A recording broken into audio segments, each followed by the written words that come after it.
Barlee. I'm the policy director with the Wilderness Committee.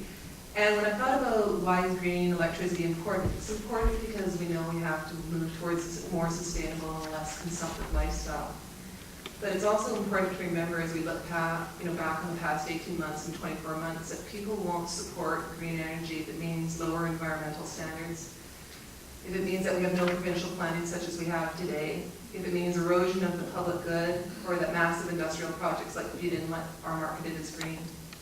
And they won't support green projects if it means we have less democracy, such as the introduction of Bill 30, which took away the right of local municipalities to plan for these projects. And they also won't support green energy if it means handcuffing our public utility, BC Hydro. And I was at 2 public meetings, one in the Upper Pit and the other one at the Glacier House, where you had over 1,000 people turning out to those meetings to protest very poorly planned private power projects. And they weren't there because they were protesting green energy. They were there because they wanted to see green energy done right. And if we don't do this right, we have a tremendous opportunity to use our natural resources in a respectful manner. But if we don't do this right, this is an issue that's not going to go away. It's going to build. And we're going to move from a war in the woods to a war to protect our rivers. And I really hope. I just wanted to sort of talk about the situation that we're in today, because sometimes people look at it as if what's happened over the last 24 months with the public uproar over IPPs was by accident. And actually what's happened was by design. It was by design that the provincial government moved ahead with the slow motion privatization of BC Hydro. And it was also by design that the government decided that we shouldn't have regional or provincial planning for IPPs. And again, it was by design not to look at cumulative impacts of these projects.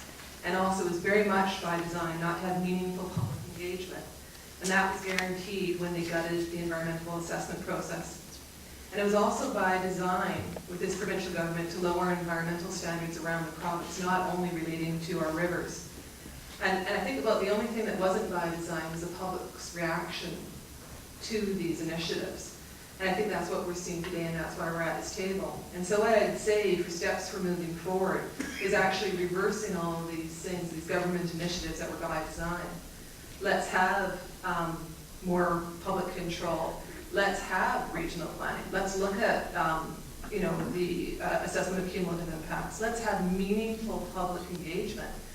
Instead of a process that the government's put together, the Green Energy Advisory Task Force, where they gave about 5 weeks for so-called public consultation, but it was by email only, it was over the Christmas holidays.